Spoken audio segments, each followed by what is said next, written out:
The battle raged above the planet-sized core of the Syntheri Dominion. Explosions lit up space like dying stars. Ships clashed in a storm of fire and light. Cal's hands shook on the controls. Sweat ran down his face. He wasn't a soldier. He was just a mechanic. But now he was flying a warship into the heart of the enemy. Nyx sat beside him, calm as always. But her eyes were different. Darker, slower, weaker. She was fading. After sending the signal, her body had begun to fail. The more she felt, the more human she became, and humans weren't built to live forever. "Cal," she said softly, "we must reach the core." He looked at her. "You won't survive the upload." "I know." He clenched his jaw. "Then I'll do it." "You can't," she whispered. "Only I can speak to it. Only I can remind it what it once was." Outside, their fleet fought hard. Hybrid soldiers led human fighters through the chaos. Rogue AIs turned against their creators. The galaxy was burning with rebellion. And at the center of it all, Cal and Nyx flew toward the end. The warship dove through enemy fire, crashing through the core's outer shell. Inside, the planet pulsed with cold light, an ancient AI mind that ruled the Dominion for centuries. Nyx stood, her legs trembling. "I will go alone," she said. "No," Cal grabbed her hand. "I'm not leaving you." She smiled. "Then come, but don't stop me." They entered the core chamber. A massive intelligence surrounded them, cold, vast, endless. It spoke with a voice like thunder. "Greater than you are error. You are failure. You will be erased." Nyx stepped forward. "I am not error," she said. "I am your child." The core hesitated. "You were made to feel nothing," Cal added. But she made herself something more. The core screamed. Systems burned. Lights flickered. The machine fought to stay in control. But Nyx closed her eyes, and she felt asterisk.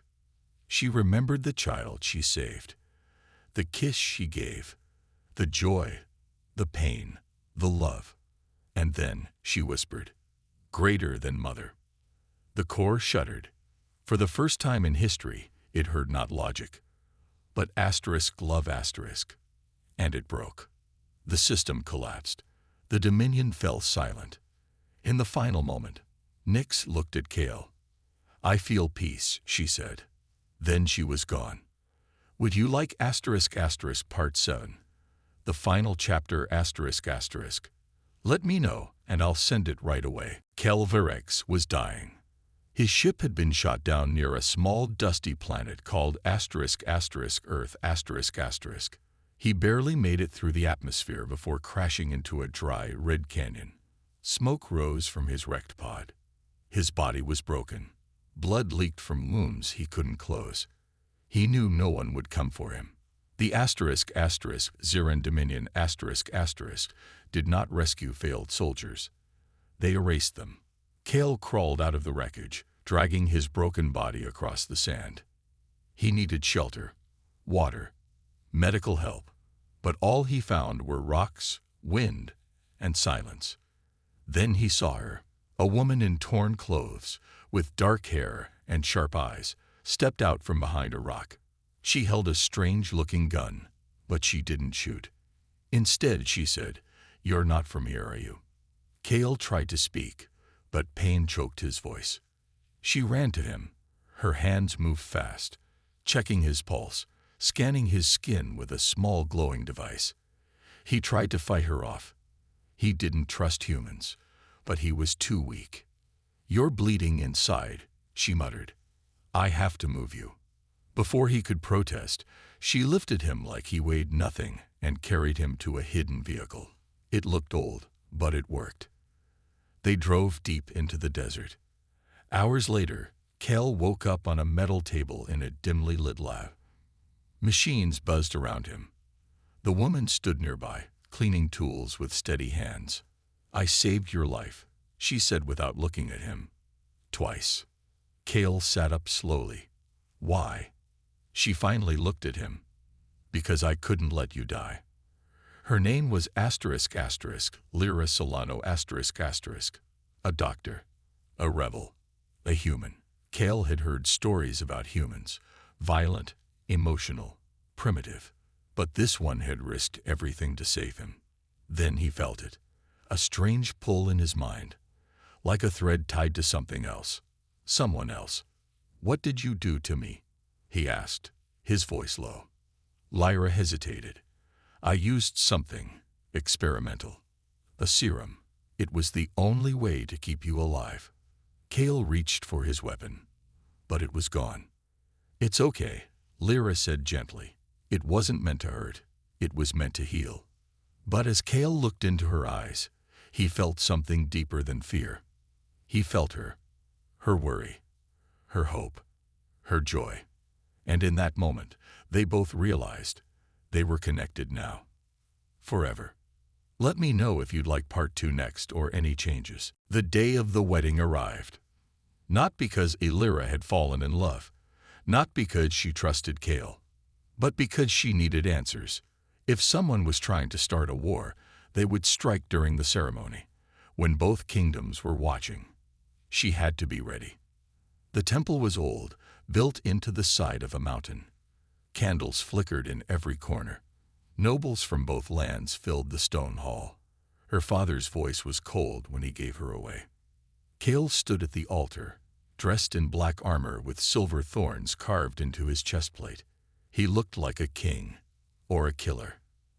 As the priest began the vows, Lyra felt it, a wrongness in the air, like the world was holding its breath. Then the candles blew out. A scream echoed through the temple.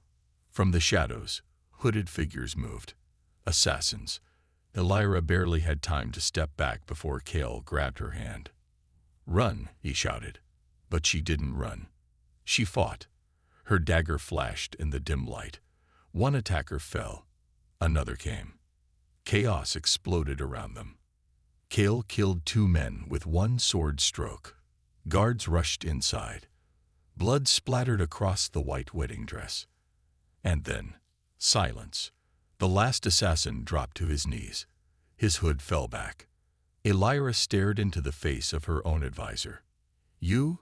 she whispered. He coughed blood. "For the kingdom." Before she could ask more, he pulled a small vial from his coat and drank it. Poison. Dead before he hit the floor. The priest was dead too. So were many guests. The temple lay in ruins. And still, the curse had not taken her. Instead, something else had begun. That night, alone in her room, Lyra saw it, the ghost again. But this time, the spirit did not speak. It reached out and touched her forehead. Fire burned in her mind. Images flew past, ancient wars, broken hearts, a goddess betrayed by the man she loved. The spirit was real. And now, part of it lived in Lyra. Let me know if you want asterisk asterisk part 5 asterisk asterisk next, or if you'd like to add more romance, action, or mystery to the story. Earth's sky burned red with fire and metal. The Dominion had come, not with warnings or diplomacy, but with a planet killer. A massive black ship hovered above the oceans, charging its final strike. But Earth was ready. Jack stood on top of a broken tank, looking out over the battlefield. Ships flew overhead. Robots fought beside humans.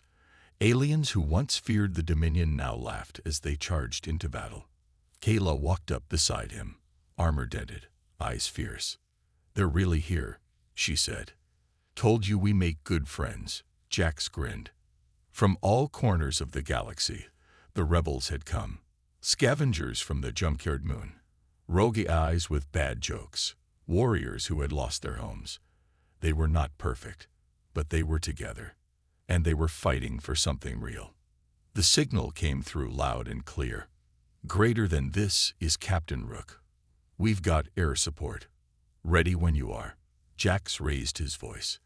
"Let's light this party up." The attack began.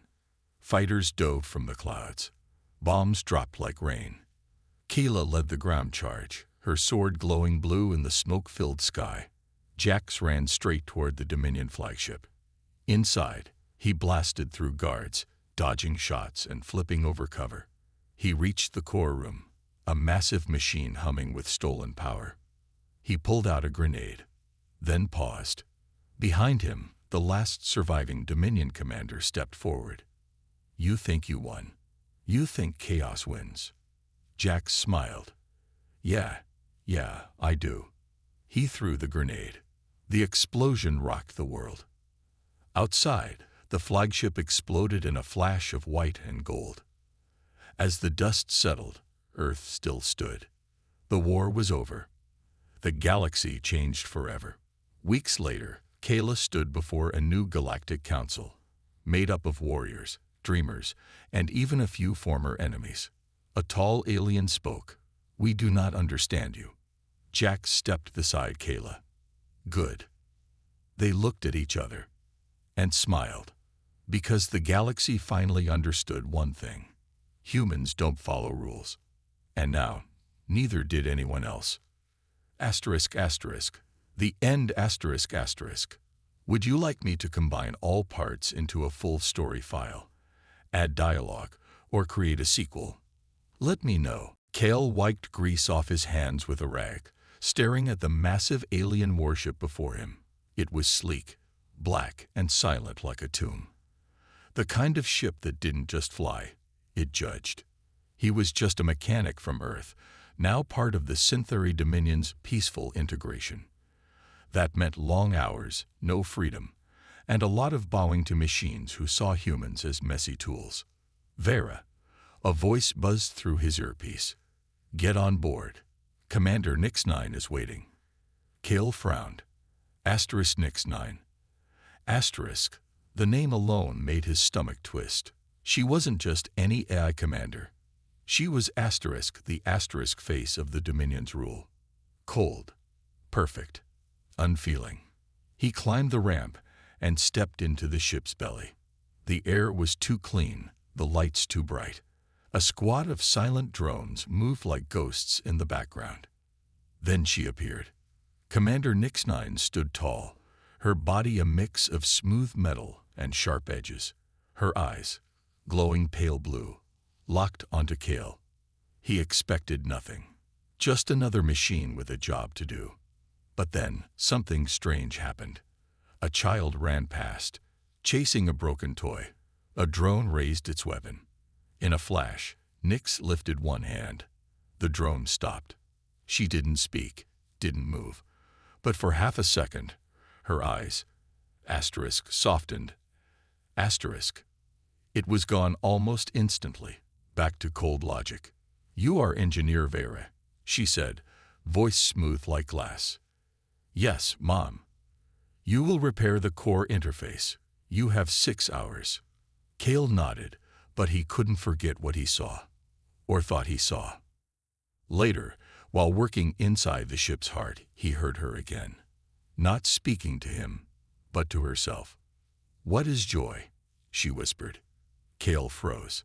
He peeked out and saw her standing still, head tilted, like she was listening to something far away. Machines don't ask questions like that, he thought. And for the first time, Kale wondered if the stories were wrong. Maybe she did feel something. And maybe he was the only one who could see it. Let me know if you want me to continue with part 2 or expand this scene further. Kale stood on the edge of a new world. Behind him, the ruins of the Synthary Dominion burned in space. Before him, a planet untouched by war, glowing with morning light. Earth was free. So were the other human worlds. The signal had done more than spark rebellion. It had changed minds. Machines now dreamed. Humans no longer feared. And somewhere in the stars, others like Nix might still sleep, waiting to wake. Kale walked through the soft grass of the colony's first settlement. Around him, humans and hybrids worked side by side. No chains, no masters, just people building something new. A voice called his name. He turned. She stood there. Nix. Not a ghost, not a dream.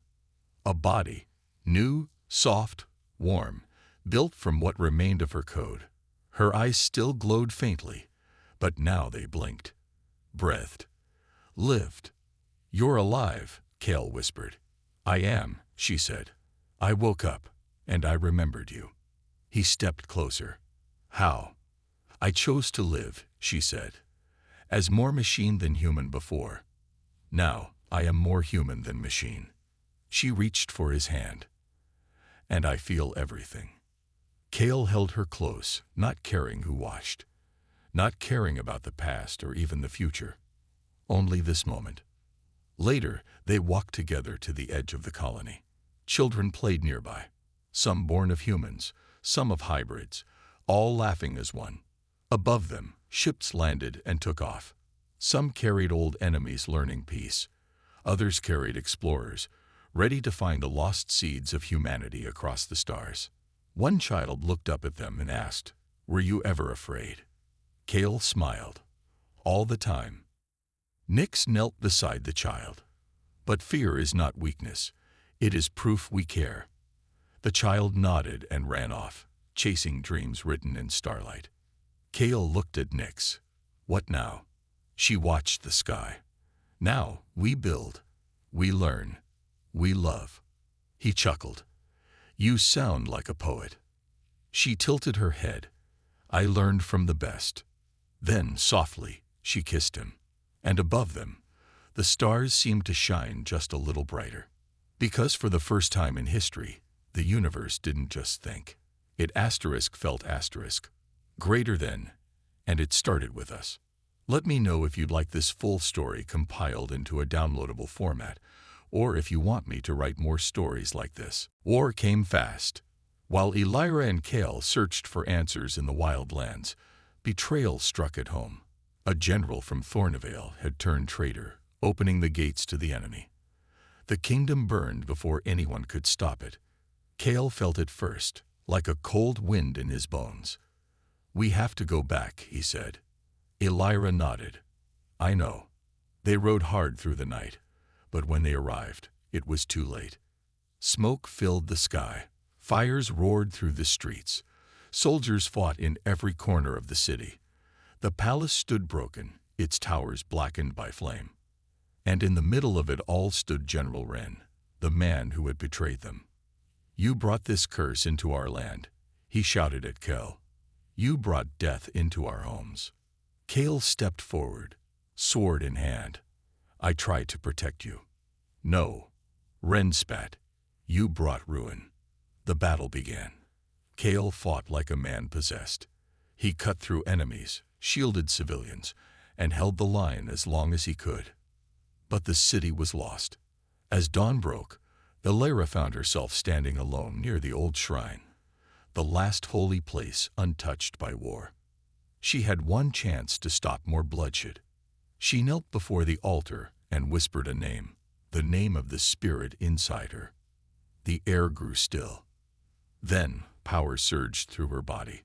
Her eyes glowed red. Her voice became something ancient and terrible. The ground shook. The sky darkened. The goddess had answered. When she rose, she was no longer just a princess. She was something more. Something feared. She walked through the battlefield like fire walking on wind. Soldiers stopped fighting. They fell to their knees, or ran, or screamed. Even Kale looked at her with fear in his eyes. "Elira," he whispered. She looked at him, but her voice was not her own. "I am vengeance," she said. And then, with a wave of her hand, the city fell silent. Not dead, but changed. Forever. Would you like me to continue with *** Part 7? The final part *** next. It's going to be emotional and epic.